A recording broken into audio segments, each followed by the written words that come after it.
Assalamu alaikum wa rahmatullahi ta'ala wa barakatuh. I am Evangelist Isheyemi, one of the welfare officers in Badagry Correctional Service. Orúkọ mi ni Alfa Muhammadu Bashiruddin Bailu tí mo jẹ́ olùdarí fún àwa àkójọ mùsùlùmí tí à ń ṣe àbójútó fún àwọn tán wà nínú àhámọ́ tán jẹ́ ọmọ ìyá wa ní Islam. Orúkọ tèmi ni Ustaz Kamaluddin Adeniyi tí mo jẹ́ ọ̀kan lára àwọn Yayi TV crew sọ̀tà àjọ ń gbé ẹ̀sìn Ànábì Muhammad lárugẹ káàkiri. A dúpẹ́ lọ́wọ́ Ọlọ́run ọba, Ọlọ́run àjíkí, Ọlọ́run àjíkẹ́, Ọlọ́run tó mú wa ṣe irú eléyìí lọ́dún tó kọjá. Ó tún dẹ̀mí wa sílé ní láti tún sí rí ọdún tuntun.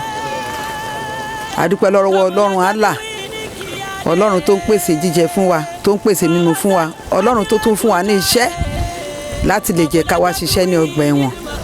Mo gbàdúrà ní wákàtí ọ̀wọ̀ yìí pé gbogbo ibikíbi tí ẹ ti mówó, Allah á máa pèsè fún yín o, ojú òde ní tìyìn. I want to use this opportunity to appreciate all the people that contributed by one way or the other to provide for less privilege in this Badagry Custodial Center, and I pray the Almighty Allah will provide for you. You have done this year, the Lord will make you to do the many years joyfully and many years in return. Once again, Badagry Custodial Center, you will not say that we are overtaxed, because whatever you do today, they will still bring money in it, and because of that, it makes us to be looking as if we are overtaxed. So we want to endeavor all the people that are contributing not to relent their efforts in doing more. It is not that easy. As people are discharging from this place, another set of people is coming in. So we always be in need. So we encourage people that are contributing to continue to put more effort. I pray Allah will provide for them. Gẹ́gẹ́ bí ibi báyìí ṣe rí, a máa ń nílò nǹkan ní gbogbo ìgbà nítorí bí àwọn òǹkàwé wa, àwọn ẹlẹ́wọ̀n wa bí wọ́n ti ń jáde, bí kan ti ń jáde nìkan tún ń wọlé. tó kò sí ní ká má béèrè nǹkan.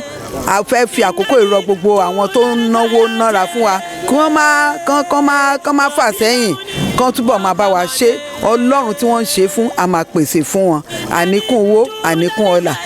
Mo fi àkókò ìdúpẹ́ lọ́wọ́ Ọlọ́run lọ́pọ̀lọpọ̀ fún irú ọ̀gá tó fún wa, ọ̀gá tí àsìkò ẹ̀rọ wà lọ́rùn, à ń ṣe nǹkan re ń wọlé, à ń lálàáfíà, ọkàn wa ń balẹ̀, ìgbéga wọlé.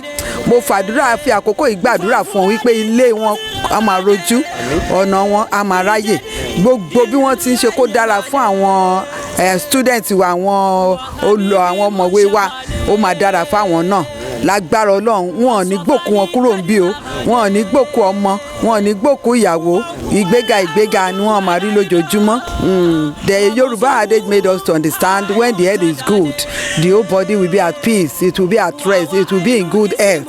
So I want to use this opportunity to pray for my able in charge, the in charge that God has given unto us. During his time, we have peace, we have promotion, good thing is coming in. So I pray that God Almighty will be with his children, with his wife. He will not leave this place with shame. The Lord will continue to promote him. Àdúpẹ́ Ọlọ́run pa tún tọdún tuntun jẹ́ ẹ̀mí wa ọdún léyà láti tún wá ṣe àbẹ̀wò kí ni àwọn kan tí wọ́n fẹ́ ní abẹ́ ètò ti Yayi tẹlifíṣàn. So àwa ń rọ̀ wá, Yorùbá ní oríire ní gbogbo ta ẹsẹ̀ lọ́pọ̀, gbogbo ọmọ tó wà nínú ọgbà ẹ̀wọ̀n ẹ̀kọ́ ni ọ̀daràn. Àwọn mímọ̀ tó pé ń kọ́ ogun ìdílé, wàhálà àbí àìmọwọ́ mẹsẹ̀ ló wà ń bẹ̀. So àwọn tó tẹ́ pọ́n wà tán dáhùn pa náà, àwọn náà ní ká mójútó wọn kán balẹ̀ di àtúnbí láwùjọ. So mara wọn máa yá wa lórúkọ Islam bí táwọn Yayi ń ṣe àtàwọn mí bẹ́ẹ̀ náà tí wọ́n ń gbóúnjẹ wá kí àwọn náà ká dọ́wọ́ pọ̀pọ̀ ká máa bá wọn sí. Ẹlẹ́ẹ̀kejì ní ọ̀rọ̀ mọ́sálásí níbẹ̀ bí ta ti ń kírun àti church ó ń ṣe àkóbá fún àwọn tí àwọn lẹ́wọ̀n yẹn, ó dẹ̀ fẹ́ ṣe àkóbá fún àwọn ọ̀gá tó wọ́n ní ká sún mọ́sálásí yẹn sẹ́yìn àbí bẹ́ẹ̀ kọ́ àwọn awo. So àwọn church wọ́n ti bẹ̀rẹ̀ sí kọ́ tiwọn. So àpàsìkò náà bẹ àwọn mùsùlùmí kan jọ ọlọ́kùnrin ọgbẹ̀rẹ̀ jọ mọ́sálásí yẹn ń kọ́ láti pé a ṣe àtúnkọ́ rẹ̀ kó ba lè máa wúlò fún alóko Ọlọ́run ọba, kí Ọlọ́run kó bá fẹ́ ní kọ̀ọ̀kan wa. So my name is Khalifa Muhammad Bashiru Mbailo. I'm the chairman of the Muslim Council organization, representing all the Muslim organizations in Badagry, Ansarudeen, Sofwat, Nasrat Ahmadiyya, and others. The committee was considered under the chief imam of Badagry. So our purpose is to see to the welfare of the inmates, and during the Eids, come and celebrate with them. We have found out that not all of them are criminals. Some of them are maybe through the problem at home and other things like that. So even those that are criminal, if we reform them, it will be better for society. So I'm appealing to all of Muslim brothers and sisters to come to the aid of our people, giving them, even paying their bill to relieve them. So during the Eids like this, Eid al-Adha al-Fitr, we do come with rice, cow, and so we are appealing to all of us to join hands together and see to their welfare, like the Yayi television do now. Then another one is that the mosque and church are creating obstruction to the progress of the prison. So to control has called us that we should shift the mosque and church back. But as at now, the Christians have done their own to remain the mosque, and the option is that it's either we shift it or they demolish everything. And we want not to be like that. In the prison, we don't have a mosque there. So we are strongly appealing to all Muslim brothers and sisters to come to our assistance and build the mosque and rebuild the mosque again. May Allah bless all of us. bá a ṣe máa ń wá sí Badagry prison yard tí ń jẹ́ correctional service báyìí lọ́dọọdún náà lélẹ̀.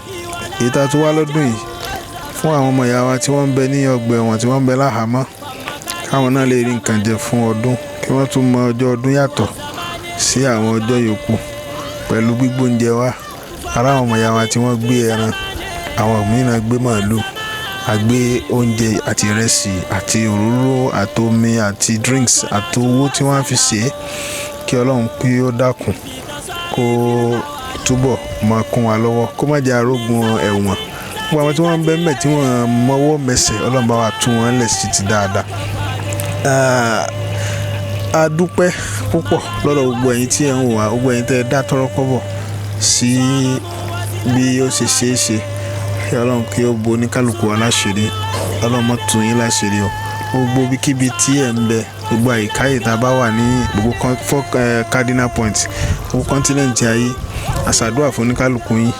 Tọ́rọ́ kọ́bọ̀ tẹ́ ẹ ná, Ọlọ́run má jẹ́ kí ó tán bẹ́ẹ̀. A fi àsìkò yìí a fi wá rọ gbogbo àwọn mùsùlùmí ayé káàkiri. Ọ̀rọ̀ ni bàbá wa ìmáàmù ti sọ lẹ́ẹ̀kan yẹn. Ìgbà táwa náà dé bí àjọṣe meeting ní nǹkan bí oṣù 4 sẹ́yìn ni, tí wọ́n á pè wá àti Christian àti Muslim náà jọ ṣe meeting pẹ̀lú wa, ni pé àwọn ọ̀gá àgbà láti Àbújá wọ́n wá síbí. So wọ́n á rí pé mosque àti church ibi tí wọ́n wà yẹn ó súnmọ́ fence. So àwọn inmates, àwọn kan tí wọ́n gbèrò láti gba ibẹ̀ láti lè fi escape. So bàtà àwọn ọ̀gá wa débi, àwọn ọ̀gá níbi tó ṣẹlẹ̀ mẹ́ni pé kí wọ́n wó àwọn mọ́ṣáláṣí àti church yẹn kúrò ńbẹ̀. So ọ̀gá wa níbi kọ́ Ọlọ́run bá ti dáadáa fún wọn, Ọlọ́run bá dó tì wọ́n. Àwọn náà wọ́n pa àwọn ò ní láìkẹ́ ẹ̀bẹ̀ láti jẹ́ pé kí wọ́n wo òyìn tí wọ́n ta lè ṣe ni pé a sún mọ́ṣáláṣí yẹn sẹ́yìn díẹ̀, a dẹ̀ sún church yẹn sí ẹ̀yìn díẹ̀. So orí ètò tí a wà nìyẹn. Pẹ̀lú ògo Ọlọ́run, àwọn ẹlẹ́sìn Kristẹni àwọn ti bẹ́ iṣẹ́ tiwọn, ó ti fẹ́ parí báyìí nísìnyí. Wọ́n ti ṣe gbogbo ètò wọn, ohun tó fẹ́ lò ó ti pé. Ọwọ́ mùsùlùmí nìkan ló kù sí. Àti rí nǹkan kan lórí ètò àwọn mùsùlùmí báyìí, ó sì wà bẹ́ẹ̀. Kò sì ní dáa kó yá ti gbé nísìnyí táwọn ọ̀gá bá tó wá dé kan bá wí pé àwọn mùsùlùmí nìkan ni wọ́n tí obey order, tó ń gbé àwọn ẹlẹ́sìn Christian ti obey order. Nínú la fi ń rọ gbogbo mùsùlùmí ayé, ẹ ká súnmọ́ bí, ẹ ká súnmọ́ Yayi TV, ká wá ṣe ìdásí Ọlọ́run ọba níbẹ̀. Tábàtì wà dé Yayi TV ni gbogbo náà la mọ Badagry current service, gbogbo náà la mọ bẹ̀. So ká débì á bá ọ̀gá ń bẹ̀, àwọn ọ̀gá ó dẹ̀ gbà á lálejò. Ohun tá a bá ní nítorí àánú ká ṣe fún wọn bẹ̀. Ẹni tó bá ní blọọkù ni kì í kéré, kò kì í sì pọ̀ jù. Ẹni bá ní yẹ̀pẹ̀ ni, ẹni bá ní cement ni, ẹni bá ní iron ni, gbogbo tó lè rò ká ní tá a lè fi dá sí Ọlọ́run báyìí tíṣẹ́ yóò fi ṣe é ṣe tí ẹ̀sìn Ànábì Muhammad tí ó máa fi lọ síwájú dáadáa.